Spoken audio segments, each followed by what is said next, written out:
Yes. Eriso ly'omukulu awaddugala we walaba mulekerawo okuba nti mumulisa abasajja bammwe n'omukwano gwammwe mu bantu kubanga si buli omu nti musanyufu n'omukwano gwammwe.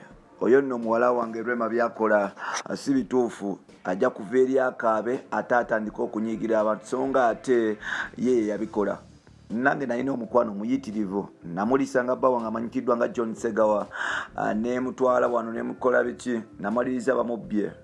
Abasitaala abasinga abali mu butaala beerabira nti obaoliawo n'abasajja bagala tukozesa bukozesa olw'okuba nti tulina amannya, so kizibu okuzuula omutuufu n'omukyamu. Bulijjo ogenda mu maaso n'okulaga omusajja n'okumutegesa oba owa gaapu abantu abalala okufuna chance okuba nti bamutesitingako. Byani ani abyogedde byetugenda okuba nti kutussaako bamuyita Mariam Ndagire, obubaka bwadde butukuvu ayidi nga busindikira Rema n'amakula n'abaselebrity bonna abali eyo ebweru bw'eggwanga ne mu Uganda ng'agezaako okubagamba nti okutijja si kirungi mpola mpola.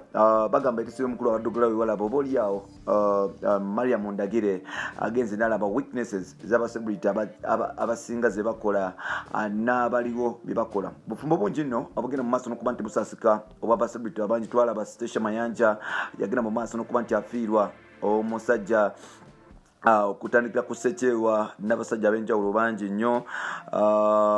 Bufumbo bungi obugenda nga busaanawo oba Rema ne Kenzo bagenda mu maaso n'okuba nti busaanawo olw'okuba nti obuliawo bonna baali basita nga tebali willing kuba nti bekkiririzamu n'okuba nti beesonyiwa. Chameleon Dorothea bagenda mu maaso n'okuba nti bufa mpola mpola olwa kamera omukyala yali asinga okuba nti ayagala mpola mpola. Obufumbo obusinga obungi omuntu alina kukkiriza nti obaoliawo nafuna star era nga star alina okuba nti akola byakola then olwo notandika okuba nti olaba byolina okuba nti olaba. Now tukwaniriza ku mukutu gwaffe omuganzi okumanyikiddwa nga Uganda mu Kamoli amanya n'eddoboozi Mampitanta Bejimso Rich Boy Maxudi Junior. Webale kuba nti otambula nange, webale kuba nti onjagala gwa njagala ennyo.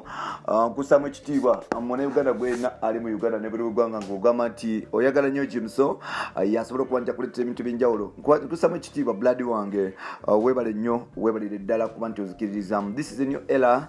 Nalabye abantu abasinga obungi nga bakayana ku digital ne previous gundi years before digital naye nga ate digital I think system egenda mu maaso n'okuba nti ekyuka so abantu balina okuba nti bakkiriza balina okuba nti beconsolidatinga n'okulowooza nti obaoliawo bo bebetab. Now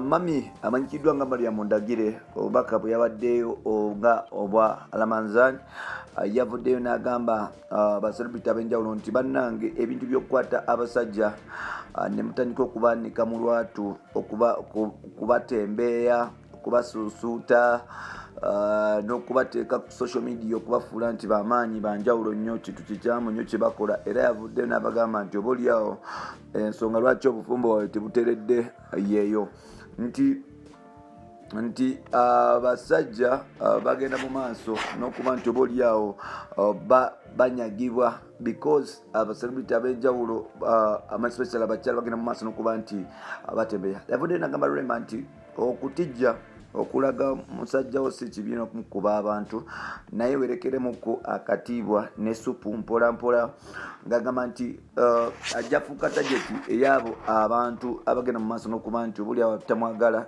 nga bakozesa omusajja okugezaako okuba nti bayingira obufumbo bwabwe. Mama Mariam Ndagire yavudde n'agamba nti Rema okuba nti boliawo atijja ne bbaawe si kibi mu mwezi gwa Ramanzaani ng'abantu bwe bavudde ne bagamba ne basheeka ne batandika okuba nti bamusabira essala. Twalabyeko Sheemu Malundawula ng'agamba nti Rema kyakola kikyamu nnyo ddala ekyokuvaayo n'atigisa bbaawe era ng'agamba nti obaoliawo tekisaanidde kukolebwa mu mwezi gwa Ramanzaani.